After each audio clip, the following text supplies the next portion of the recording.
Hi guys, it's Laura here, and today for our travel inspiration, we are heading to the Emerald Isle, to beautiful, beautiful Ireland. Of course, we have St. Patrick's Day coming up. It's the month of March, and I thought today we would make a fantastic traditional Irish cake, an apple cake. It's going to be smelling amazing in here and tasting even better. So let's get started.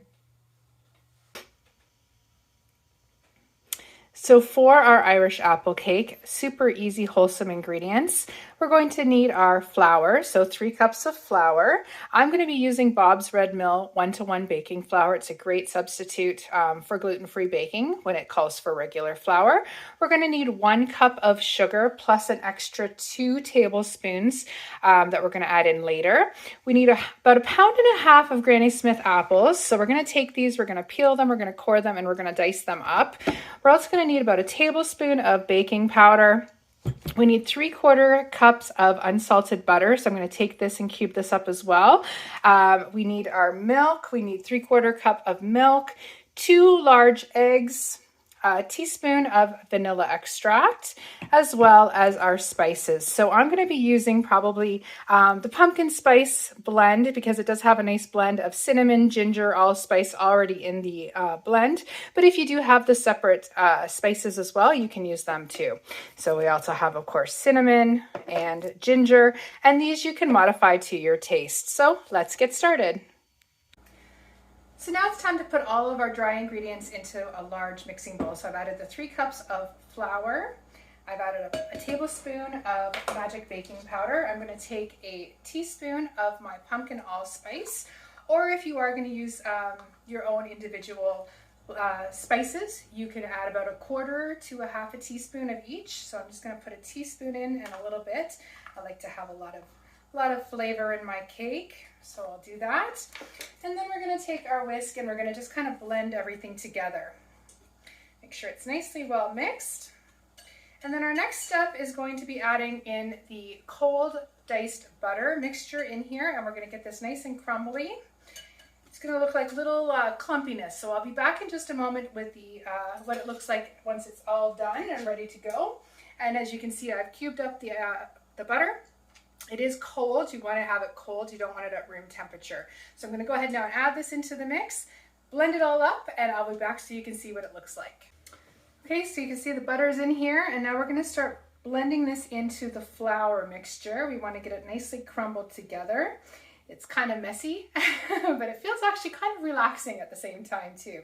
So we're going to get the butter all blended in with the flour, and then it'll be time to add in our apples and our wet ingredients. So back in a moment.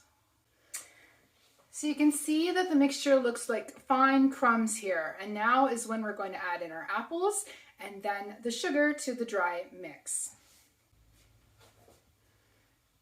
So we're ready now to add in our sugar and our butter into the mixture. So we're going to take our 1 cup of sugar now and add it into that fine crumb mixture. Give that a good mix in here.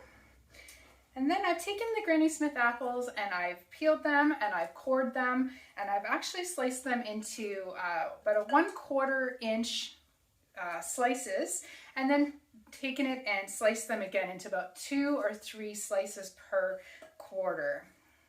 So we got this ready to go. All right. So now we're going to take our apples that we have sliced up here, and we're going to add this into the dry mixture. And we're going to get them nicely coated with the flour, sugar, spice mixture. So you want to get these apples nicely coated here. I can tell you it already smells delicious. All right, so you've got that nicely mixed here. We're going to put this to the side, and now it's time to get the wet ingredients ready to go. I've also gone ahead and I've heated up the oven to 375 degrees Fahrenheit, and we'll have that ready to put our cake into the oven in just a few minutes. Now it's time to get all of our wet ingredients together. So we're going to take a smaller bowl and whisk these together. We're going to take 3/4 cup of milk. We want to add in about a teaspoon of vanilla extract. little bit more. I always like to have lots of vanilla in my cooking. I don't know. Love the flavor of it. It's fantastic. So we're going to take 2 eggs and add them in carefully without adding any shell. And then we're going to take these ingredients and whisk them together. And once they're all whisked together, then we'll be taking them and combining them into our dry ingredients for our Irish apple cake. So we'll give that a good whisk, and I'll be back in a moment. We've got our wet ingredients nicely mixed together. So now it's time to take this and add it to our dry mixture. So you want to make sure you have nice clean hands, because we're going to actually mix this with our hands. We don't want to over mix it. That's the key thing. We want to make sure that we don't over mix the batter. So we're going to go ahead and add this in, and then we're going to start blending this together by hand. So it's going to be a little bit on the clumpy side. That's totally fine. You just don't want to over mix it.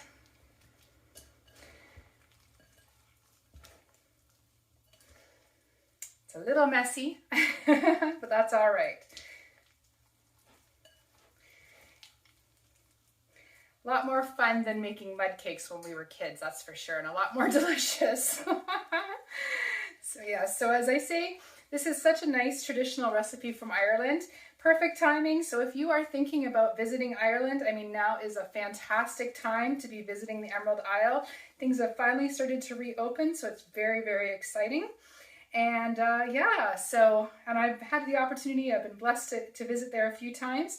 Fantastic, wonderful people. So I'm going to take this now and I'm going to transfer this into a greased cooking dish. So you'll see we have this nicely blended together. It's nice and clumpy. That's totally fine. You just definitely don't want to over mix this recipe. So we're going to take this now and we're going to add this into our greased our baking pan, our cake pan. And I love these bowls, but they're very heavy. So I get that in there. Making a bit of a mess, that's okay. And we're going to get that all put in here. And we're just going to finish it off with a little bit of cinnamon and sugar, just to give it a nice sugary top. There we go. Let's just take a knife here and get some of this batter back into the container here. All right, here we are. Little apple disappeared on me.